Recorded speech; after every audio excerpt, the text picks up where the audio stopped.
ನಮಸ್ಕಾರ big breaking ನ್ಯೂಸ್ಗೆ ಸ್ವಾಗತ. ನಾನು ಪೃಥ್ವಿರಾಜ್ ಹಾರನಹಳ್ಳಿ. ತಿಹಾರ್ ಜೈಲಿನಲ್ಲಿ ಕೈದಿಯಾದ ಕನಕಪುರದ ಬಂಡೆ ರಾತ್ರಿ ಪೂರ್ತಿ ನಿದ್ದೆ ಬರದೆ ಟ್ರಬಲ್ ಶೂಟರ್ ಚಳಪಡಿಕೆ. ನಾಳೆಯಾದ್ರೂ ಸಿಗುತ್ತಾ ಜಾಮೀನು?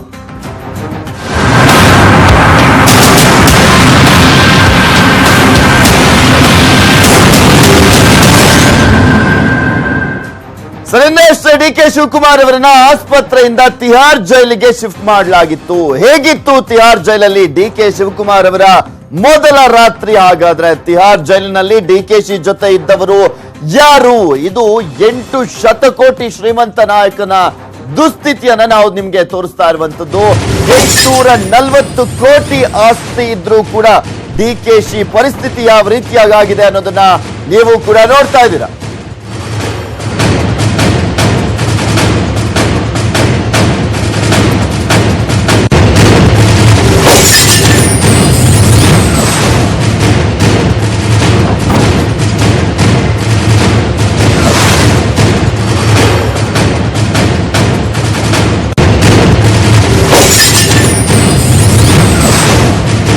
$840 ಕೋಟಿ ಆಸ್ತಿ ಇದ್ರೂ ಕೂಡ ಡಿಕೆ ಶಿವಕುಮಾರ್ ಅವರ ಪರಿಸ್ಥಿತಿ ಮಾತ್ರ ಶೋಚನೀಯವಾಗಿದೆ. ಯಾಕೆಂದ್ರೆ ಇಷ್ಟು ದಿನಗಳ ಕಾಲ ರಾಜನ ರೀತಿಯಲ್ಲಿ ಮೆರೆದಾಡ್ತಿದ್ದಂತಹ ಒಬ್ಬ ನಾಯಕ ಅಂದ್ರೆ ಅದು ಡಿಕೆ ಶಿವಕುಮಾರ್. ಕೈಗೊಬ್ಬ ಕಾಲಿಗೊಬ್ಬ ಸೇವಕನಿದ್ದಂತ ನಾಯಕನ ಸ್ಥಿತಿ ಯಾವ ರೀತಿಯಾಗಿದೆ ಅನ್ನೋದನ್ನ ಗಮನಿಸ್ತಾ ಇದ್ದೀರಾ ನೀವು ಕೂಡ.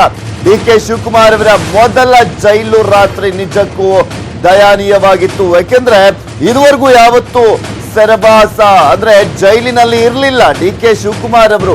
ಜೈಲು ಮಂತ್ರಿ ಆಗಿದ್ದಂತವರು ಜೈಲು ಸೇರುವಂತ ಪರಿಸ್ಥಿತಿ ನಿರ್ಮಾಣವಾಗಿದೆ. ಡಿಕೆಶಿ ಇರುವಂತ ತಿಹಾರ್ ಜೈಲಿನಲ್ಲಿದ್ದಾರೆ. ಬೆಚ್ಚಿ ಬೀಳುವಂತ ಉಗ್ರರು ಕೂಡ ಡಿಕೆ ಶಿವಕುಮಾರ್ ಇರುವಂತ ಜೈಲಲ್ಲೇ ಇದ್ದಾರೆ. ದೇಶದ ಹಣವನ್ನ ಲೂಟಿ ಹೊಡೆದಂತವರು, ಅತ್ಯಾಚಾರಿಗಳು, ಕೊಲೆಗಡಕರು, ಕಳ್ಳರಿರುವಂತ ಜೈಲಿನಲ್ಲಿ ಡಿಕೆ ಶಿವಕುಮಾರ್ ಅವರು ವನವಾಸವನ್ನ ಅನುಭವಿಸ್ತಾ ಇದ್ದಾರೆ. ಸಾವಿರಾರು ಸಂಖ್ಯೆಯಲ್ಲಿ ಕಳ್ಳ ಕದಿಮರು ಇರುವಂತ ಜೈಲು ಅದು. ಕುಂತಲ್ಲೇ ತಿಂಡಿ, ನಿಂತಲ್ಲೇ ಊಟ, ಹೋದಲ್ಲೆಲ್ಲ ರಾಜ ಮರ್ಯಾದೆ ಸಿಗ್ತಾ ಇದ್ದಂತ ಒಬ್ಬ ನಾಯಕ ಅಂದ್ರೆ ಅದು ಡಿಕೆ ಶಿವಕುಮಾರ್. ಆದ್ರೆ ಈಗ ಒಂದೊತ್ತಿನ ಊಟಕ್ಕೆ ತಿಂಡಿಗೂ ಕೂಡ ಅವರು ಕಾಯ್ಬೇಕಾದಂತ ಪರಿಸ್ಥಿತಿ ಬಂದಿದೆ. ಮೊದಲ ದಿನದ ಜೈಲು ವನವಾಸಕ್ಕೆ ಕಣ್ಣೀರಿಟ್ಟಿದ್ದಾರೆ. ಕನಕಪುರದ ಬಂಡೆ ಅಂದ್ರೆ ಡಿಕೆ ಶಿವಕುಮಾರ್ ಅವರು ತಿಹಾರ್ ಜೈಲಿನಲ್ಲಿ ಈಗ ಇರುವಂತದ್ದು. ಡಿಕೆ ಶಿವಕುಮಾರ್ ಮೊದಲ ಬಾರಿಗೆ ಡಿಕೆ ಶಿವಕುಮಾರ್ ಜೈಲು ವಾಸವನ್ನ ಅನುಭವಿಸ್ತಾ ಇದ್ದಾರೆ. ತಿಹಾರ್ ಜೈಲಿನಲ್ಲಿ ಮೊದಲ ರಾತ್ರಿ ಡಿಕೆ ಶಿವಕುಮಾರ್ ಅವರು ವನವಾಸವನ್ನ ಅನುಭವಿಸಿರುವಂತದ್ದು. ಜೈಲು ಸೇರಿ ಬಿಟ್ನಲ್ಲ, ಕಂಬಿ ಹಿಂದೆ ಕಣ್ಣೀರನ್ನ ಹಾಕ್ತಾ ಇದ್ದಾರೆ ಡಿಕೆ ಶಿವಕುಮಾರ್. ಯಾಕೆಂದ್ರೆ ಯಾವತ್ತೂ ಕೂಡ ಅವರು ಈ ರೀತಿಯಾದಂತ ಪರಿಸ್ಥಿತಿ ನನಗೆ ಎದುರಾಗುತ್ತೆ ಅಂತ ಅಂದ್ಕೊಂಡೇ ಇರಲಿಲ್ಲ. ಆದ್ರೆ ಡಿಕೆ ಶಿವಕುಮಾರ್ ಅವರಿಗೆ ಅಂತ ಪರಿಸ್ಥಿತಿ ಈಗ ಎದುರಾಗಿರುವಂತದ್ದು. ತಿಹಾರ್ ಜೈಲಿನಲ್ಲಿ ಮೌನಕ್ಕೆ ಶರಣಾಗಿದ್ದಾರೆ. ಯಾರೊಂದಿಗೂ ಕೂಡ ಮಾತನಾಡದೆ ಡಿಕೆ ಶಿವಕುಮಾರ್ ಸೈಲೆಂಟ್ ಆಗಿರುವಂತದ್ದು. ರೋಟಿ ದಾಲ್ ಊಟ ಮಾಡಿ ಕಂಬಿ ಹಿಂದೆ ಡಿಕೆ ಶಿವಕುಮಾರ್ ರೆಸ್ಟ್ ಮಾಡ್ತಾ ಇದ್ದಾರೆ. ನಾಳೆಯಾದ್ರೂ ಜಾಮೀನು ಸಿಗುತ್ತಾ ಅನ್ನುವ ನಿರೀಕ್ಷೆಯಲ್ಲಿ ಡಿಕೆ ಶಿವಕುಮಾರ್ ಅವರು ಇರುವಂತದ್ದು. ಸಾಮಾನ್ಯ ಕೈದಿಗಳ ಜೊತೆಯಲ್ಲೇ ಡಿಕೆ ಶಿವಕುಮಾರ್ ಅವರು ರಾತ್ರಿ ವಾಸವನ್ನ ಕಳೆದಿರುವಂತದ್ದು. ಬ್ಯಾರಕ್ ನಂಬರ್ 7ರಲ್ಲಿ ಡಿಕೆ ಶಿವಕುಮಾರ್. ಆ ಬ್ಯಾರಕ್ ನಂಬರ್ 7 ಅಂದ್ರೆ ಆ ಒಂದು ಬ್ಯಾರಕ್ ನಂಬರ್ 7ರಲ್ಲಿ ಸಾಕಷ್ಟು ಆರ್ಥಿಕ ಅಪರಾಧ ಮಾಡಿರುವಂತ ಸಾಲೆ ಇರುವಂತದ್ದು. ಪಿ ಚಿದಂಬರಂ ಅವರು ಸೇರಿದಂತೆ ಡಿಕೆ ಶಿವಕುಮಾರ್ ಅವರು ಈ ರೀತಿಯಾಗಿ ಸಾಕಷ್ಟು ಸಂಖ್ಯೆಯಲ್ಲಿ ಜನರು ಬ್ಯಾರಕ್ ನಂಬರ್ 7ರಲ್ಲಿದ್ದಾರೆ. ಅದರಲ್ಲಿ ಸೆಲ್ ನಂಬರ್ 2ನಲ್ಲಿ ಡಿಕೆ ಶಿವಕುಮಾರ್ ಅವರು ಇರುವಂತದ್ದು.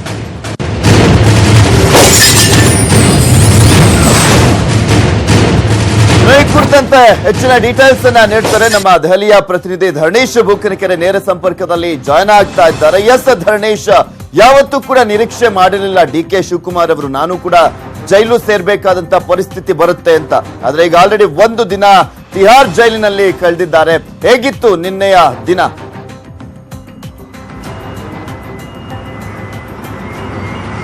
ನಿನ್ನೆ ಬೆಳಿಗ್ಗೆನೆ DK ಶಿವಕುಮಾರ್ ಅವರನ್ನ ದೆಹಲಿಯ ರಾಮ್ ಮನೋಹರ್ ಆಸ್ಪತ್ರೆಯಿಂದ ತಿಹಾರ್ ಜೈಲಿಗೆ ಕರ್ಕೊಂಡಲಾಗಿದೆ. ಅಲ್ಲಿ ಒಂದು ದಿನವನ್ನ ಕಳೆದಿದ್ದಾರೆ. ನಿನ್ನೆ ಮಧ್ಯಾಹ್ನ ಊಟದಿಂದ, ಯಾಕೆಂದ್ರೆ ಬೆಳಿಗ್ಗೆ ಅವರನ್ನ 11 ಗಂಟೆ ಸುಮಾರಿಗೆ ತಿಹಾರ್ ಜೈಲಿಗೆ ಕರ್ಕೊಂಡು ಹೋಗಲಾಗಿತ್ತು. ಆ ನಂತರದಲ್ಲಿ ಅವರಿಗೆ ಅಲ್ಲೊಂದು ಆರೋಗ್ಯ ತಪಾಸಣೆಯನ್ನ ಮಾಡಲಾಯಿತು. ಅದು ಅಲ್ಲಿನ ಫಾರ್ಮಾಲಿಟೀಸ್. ಯಾವುದೇ ಜೈಲಿನಲ್ಲಿ ಬರುವಂತಹ ಅಪರಾಧಿ ಅಥವಾ ಆರೋಪಿ, ವಿಚಾರಣಾಧೀನ ಕೈದಿ, ಅವ್ರಿಗೆ ಆರೋಗ್ಯ ತಪಾಸಣೆಯನ್ನ ಮಾಡ್ತಾರೆ. ಆ ರೀತಿ DK ಶಿವಕುಮಾರ್ ಅವರಿಗೆ ಮಾಡಿ ಆ ನಂತರದಲ್ಲಿ ಮಧ್ಯಾಹ್ನ ಊಟದಿಂದ ಅವರ ದಿನಚರಿ ತಿಹಾರ್ ಜೈಲಿನಲ್ಲಿ ಶುರುವಾಯಿತು. ಆ ದಿನಚರಿಯನ್ನ ನೋಡೋದಾದ್ರೆ ಒಬ್ಬ ಸಾಮಾನ್ಯ ಕೈದಿಗೆ ಏನೇನು ಸೌಲಭ್ಯವನ್ನ ಕೊಡಬೇಕು ಅಷ್ಟು ಮಾತ್ರವನ್ನ, ಅಂದ್ರೆ ಮೂಲಭೂತ ಅಗತ್ಯಗಳನ್ನ ಮಾತ್ರ ಅಲ್ಲಿ ವ್ಯವಸ್ಥೆಯನ್ನ ಮಾಡಲಾಗಿರುತ್ತೆ. ಅದಕ್ಕಿಂತ ಬೇರೆ ಏನೇ ಎಕ್ಸ್ಟ್ರಾ ವ್ಯವಸ್ಥೆ ಬೇಕು ಅಂತಂದ್ರೂ ಕೂಡ ನ್ಯಾಯಾಲಯದ ಅನುಮತಿಯನ್ನ ಪಡ್ಕೊಳ್ಬೇಕು. DK ಶಿವಕುಮಾರ್ ಫಾರ್ ಎಕ್ಸಾಂಪಲ್ ಮನೆಯಿಂದ ಊಟ ತರಿಸ್ಕೊಳ್ಬೇಕು ಅಂದ್ರೆ ಕೂಡ ಅವರು ನ್ಯಾಯಾಲಯದ ಅನುಮತಿ ಪಡ್ಕೊಳ್ಬೇಕು. ಅಥವಾ ವೈದ್ಯಕೀಯ ಚಿಕಿತ್ಸೆಯಲ್ಲೂ ಕೂಡ ಜೈಲು ಅಧಿಕಾರಿಗಳು ಅವ್ರಿಗೆ ಆರೋಗ್ಯ ತಪಾಸಣೆಯನ್ನ ಮಾಡ್ತಾರೆ, ಸೂಕ್ತ ಚಿಕಿತ್ಸೆಯನ್ನ ಕೊಡ್ತಾರೆ. ಇವ್ರಿಗೆ ಎಕ್ಸ್ಟ್ರಾ ಏನಾದರೂ ಬೇಕು ಅಂದಿದ್ದಾದ್ರೂ ಕೂಡ ಅದಕ್ಕೂ ಕೋರ್ಟ್ ಅನುಮತಿಯನ್ನ ಪಡ್ಕೊಳ್ಬೇಕು. ಹಾಗೆ ಯಾವುದೇ ರೀತಿಯಲ್ಲಿ ಈಗ ಏನೋ ಒಂದು ಬುಕ್ ಬೇಕು ಅಂದ್ರೂ ಕೂಡ ಅವರು ನ್ಯಾಯಾಲಯದ ಅಂದ್ರೆ ಓದಲಿಕ್ಕೆ ತನಗೆ ಅವಕಾಶ ಮಾಡಿಕೊಡ್ಬೇಕು ಅನ್ನೋ ನಿಟ್ಟಿನಲ್ಲಿ ನ್ಯಾಯಾಲಯದ ಅನುಮತಿಯನ್ನ ಪಡ್ಕೊಳ್ಬೇಕು. ಆದರೆ ನಿನ್ನೆ ಜಾರಿ ನಿರ್ದೇಶನಾಲಯದ ವಿಶೇಷ ನ್ಯಾಯಾಲಯದ ಮುಂದೆ DK ಶಿವಕುಮಾರ್ ಪರ ವಕೀಲರು ಯಾವುದೇ ವಿಶೇಷ ಸೌಲಭ್ಯಗಳಿಗೆ ಮನವಿ ಮಾಡಿಲ್ಲ. ಹಾಗಾಗಿ DK ಶಿವಕುಮಾರ್ ತಿಹಾರ್ ಜೈಲಿನಲ್ಲಿ 2ನೇ ಬ್ಯಾರೇಜ್ನಲ್ಲಿ ಕೇವಲ ಸಾಮಾನ್ಯ ಕೈದಿ ರೀತಿಯಲ್ಲಿ ನಿನ್ನೆ ರಾತ್ರಿಯನ್ನ ಕಳೆದಿದ್ದಾರೆ. ನಿನ್ನೆ ಮಧ್ಯಾಹ್ನ ಊಟ ಮಾಡಿದರೆ, ಊಟಕ್ಕೆ ಅನ್ನ, ದಾಲ್ ಅಂತ ಅಂದ್ರೆ ಸಾಂಬಾರ್ ರೀತಿ ಇರುವಂತಹ ದಾಲ್ ಮತ್ತು ರೊಟ್ಟಿ ಹಾಗೂ ಮಜ್ಜಿಗೆ ಇಷ್ಟನ್ನು ಮಾತ್ರ ನೀಡಲಾಗಿದೆ. ಸಂಜೆ ಚಹಾವನ್ನ ಸೇವಿಸಿದ್ದಾರೆ. ಮತ್ತೆ ರಾತ್ರಿಗೂ ಕೂಡ ಸೇಮ್ ರಿಪೀಟ್ ಆದಂತಹ ಊಟದ ವ್ಯವಸ್ಥೆ ಇರ್ತಿತ್ತು. ಬೆಳಿಗ್ಗೆ ಇರುತ್ತೆ, ಬೆಳಿಗ್ಗೆ ಬ್ರೆಡ್ಡು, ಬಿಸ್ಕೆಟು ಮತ್ತೆ ಏನೋ ಆಮ್ಲೆಟ್ ತರದ ತಿಂಡಿಗಳು ಮಾತ್ರ ಇರ್ತವೆ. ಅಂದ್ರೆ ಈ ಕ್ಯಾಲರೀಸ್ಗಳನ್ನ ಅನುಸರಿಸಿ, ಅಂದ್ರೆ ವೈದ್ಯರು ಸೂಚಿಸುವ ರೀತಿಯಲ್ಲಿ ಮಾತ್ರ ಅಲ್ಲಿ ಉಪಹಾರದ ವ್ಯವಸ್ಥೆಯನ್ನು ಇರುತ್ತೆ. ಇದರ ಹೊರತಾಗಿ ವಾಕಿಂಗ್ ಮಾಡಲಿಕ್ಕೆ, ವ್ಯಾಯಾಮ ಮಾಡಲಿಕ್ಕೆ, ಓದಲಿಕ್ಕೆ ಒಂದಷ್ಟು ಸಮಯಾವಕಾಶವನ್ನು ಕೊಡ್ತಾರೆ. ಉಳಿದಂತೆ ಅವರು ಅವರವರ ಸೆಲ್ನಲ್ಲಿ ಇರಬೇಕಾಗತ್ತೆ. ಇದು ಎಲ್ಲ ವಿಚಾರಣಾಧೀನ ಕೈದಿಗಳಿಗೆ ಮತ್ತು ಅಪರಾಧಿಗಳಿಗೆ ಈ ವ್ಯವಸ್ಥೆಯನ್ನು ಮಾಡಲಾಗಿದೆ. ಅದೇ ರೀತಿ DK ಶಿವಕುಮಾರ್ ಕೂಡ ನಿನ್ನೆ ಇದ್ರು. ಮತ್ತೆ ಈ ಏನೋ ತಿಹಾರ್ ಜೈಲಿನ ಈ ಬ್ಯಾರೆಟ್ 7 ಅಲ್ಲೇ ವಿಶೇಷ ಏನು ಅಂತಂದ್ರೆ ಇಲ್ಲಿ ಆರ್ಥಿಕ ಅಪರಾಧಗಳನ್ನ ಮಾಡಿರುವಂತವರು, ಫಾರ್ ಎಕ್ಸಾಂಪಲ್ ಇತ್ತೀಚೆಗೆ ಇದೇ ತಿಹಾರ್ ಜೈಲಿಗೆ ಹೋದಂತಹ ಕೇಂದ್ರದ ಮಾಜಿ ಹಣಕಾಸು ಸಚಿವ P ಚಿದಂಬರಂ ಕೂಡ ಇದ್ದಾರೆ. ಚಿದಂಬರಂ ಮತ್ತು DK ಶಿವಕುಮಾರ್ ಈಗ ಅಲ್ಲಿ ಜೊತೆಗೆ ಇದ್ದಾರೆ, ಅಕ್ಕಪಕ್ಕದಲ್ಲಿ ಸೆಲ್ನಲ್ಲಿ ಇದ್ದಾರೆ ಅನ್ನುವಂಥ ಮಾಹಿತಿಗಳು ಕೂಡ ಲಭ್ಯ ಆಗಿದ್ದಾವೆ. ಆದರೆ ಖಚಿತ ಆಗಬೇಕು. ಸೊ ಹಾಗಾಗಿ ಈ ರೀತಿಯ ಆರ್ಥಿಕ ಅಪರಾಧಗಳನ್ನ ಮಾಡಿದ ಕೈದಿಗಳನ್ನ, ವಿಚಾರಣಾಧೀನ ಕೈದಿಗಳನ್ನ ಅಲ್ಲಿಗೆ ಕರ್ಕೊಂಡು ಬರಲಾಗುತ್ತೆ. ಮತ್ತು ಆ ಒಂದು ಸೆಲ್ಗೆ ಅತಿ ಹೆಚ್ಚು ಭದ್ರತಾ ವ್ಯವಸ್ಥೆಯನ್ನ ಮಾಡಲಾಗಿರುತ್ತೆ. ಅಫ್ಕೋರ್ಸ್ ಇಡೀ ಜೈಲ್ಗೆನೆ ಭದ್ರತಾ ಜಾಸ್ತಿ ಇರುತ್ತೆ. ಇಲ್ಲಿ ಗಣ್ಯರು ಅಂದ್ರೆ ಆರ್ಥಿಕ ಅಪರಾಧಗಳನ್ನ ಮಾಡುವಂಥವ್ರೆ ದೊಡ್ಡ ಮನುಷ್ಯರು. ಸೊ ಹೆಚ್ಚು ವ್ಯವಹಾರ ಮಾಡುವಂಥವ್ರು, ಅವರು ಸಹಜವಾಗಿ ಅವ್ರಿಗೆ ಪ್ರಭಾವ ಇರುತ್ತೆ, ಪ್ರಭಾವಶೀಲರಾಗಿರ್ತಾರೆ. ಅವರು ಬೇರೆ ಬೇರೆ ರೀತಿಯ ಇನ್ಫ್ಲೂಯೆನ್ಸ್ ಅಲ್ಲಿ ಬಳಸುವಂತ ಸಾಧ್ಯತೆ ಇರೋದ್ರಿಂದ ಅಲ್ಲಿಗೆ ಹೆಚ್ಚು ನಿಗಾವನ್ನ ಇಡ್ಲಾಗುತ್ತೆ. Prithviraj. Okay, thank you Dharanesh ನಿಮ್ಮೆಲ್ಲ ಡೀಟೇಲ್ಸ್ಗಾಗಿ.